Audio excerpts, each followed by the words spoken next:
this text only has 3 parts, and I want to show them to you. We're only covering this first part. In all things, showing yourself to be a pattern of good works. That's the one little part of the Titus mandate we're looking at. It's the second description of the character qualities God wants in men. The first one was last week, this idea of being sober-minded, of being restrained. This week, the second one is this idea of being a personal follower of Christ. 3 parts. Number 1, notice what Paul does in verse 7. Paul, in verse 7, breaks the flow.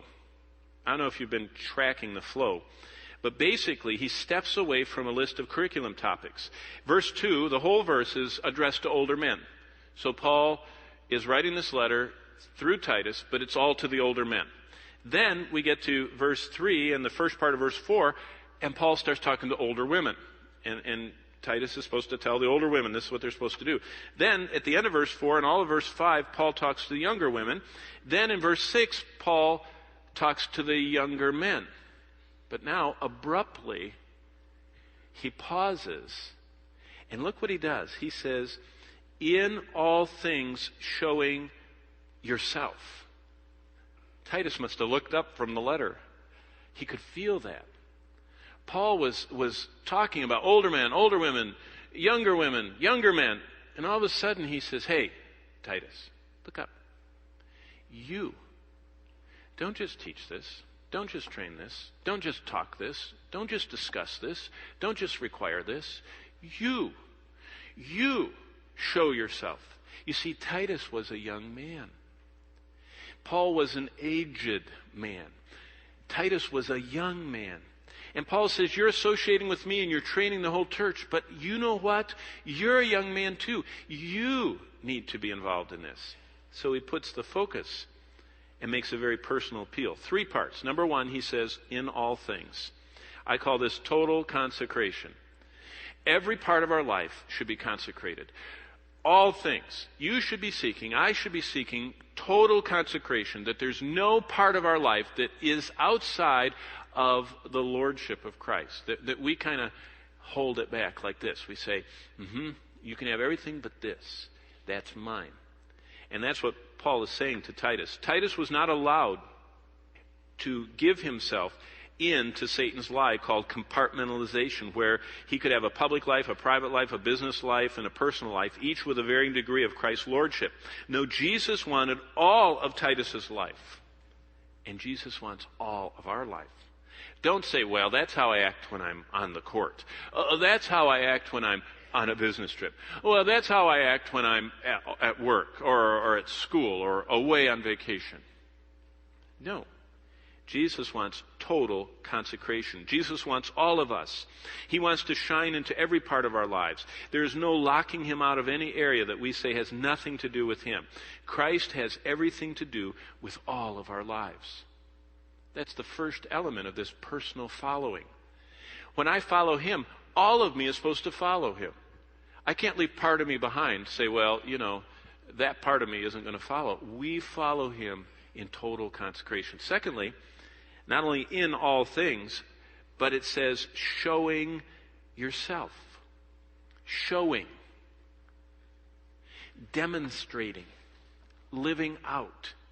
What he's saying here is personally implementing this. If the first part of the verse is total consecration, the middle part of the verse is personal implementation. I am doing this myself. That's the idea. Titus was called to a life of integrity. No hypocrisy.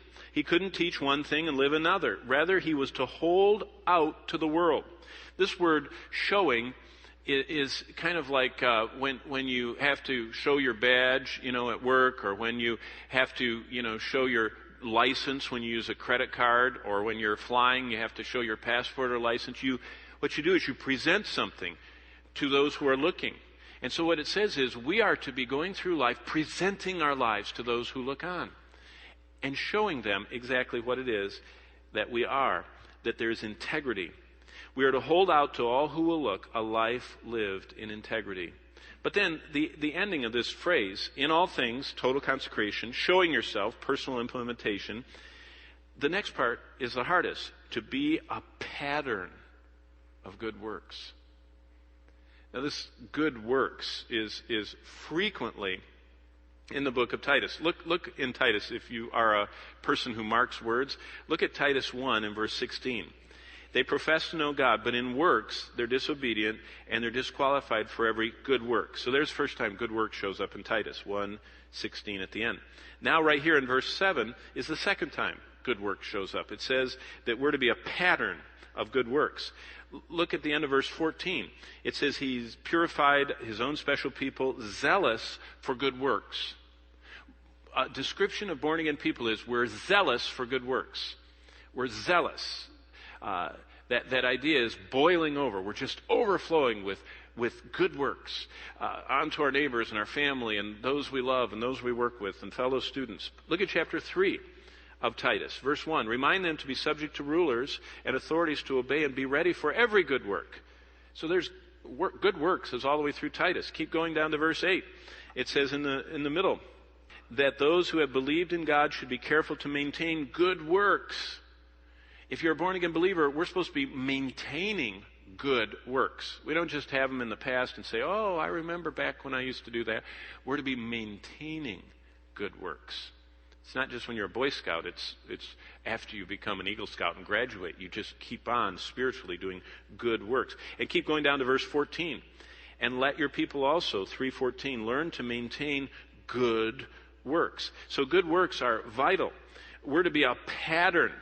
Titus was to be living his life going against the flow. He was actively resisting bad works. You see, good works is not passive. If we are passive and flow, the flow is bad. Good works is going against the flow, because all of this world is in the control of the evil one. And most people are motivated not by these wonderful high desires to be self-sacrificing, but most people are motivated by what's in it for them. And good works cause us to look what's in it for God and for others. And we are to be pursuing that. We are to make conscious choices to do good works, to sacrificially meet others' needs. The devil wants believers to become passive, to drift along with the flow of the world, instead of actively confronting the darkness with light, evil with good, selfishness with self-sacrifice. All of these things are ways we imitate Christ. Remember, Jesus went about doing good. That's how Acts describes the ministry of Christ. It was a succession of good that he did. I call this last little phrase, all things as total consecration, showing yourself as personally implementing it, but this pattern for good works is a visible demonstration. You and I are to be visibly demonstrating Christ. It's not secret agent, it's not silent, it's a visible demonstration to a watching world. That's the essence of what a grace-energized man is to be. We are to be men who seek to become representations or imitations of Christ, doing what Jesus would do, as the WWJD slogan was. We actually don't just do that while we have the bracelet or while it's popular, but that's our lifelong calling, to follow Jesus, and as we follow and learn of him, to live like he lived, to do what he did, to speak what he spoke, to have his heart of compassion.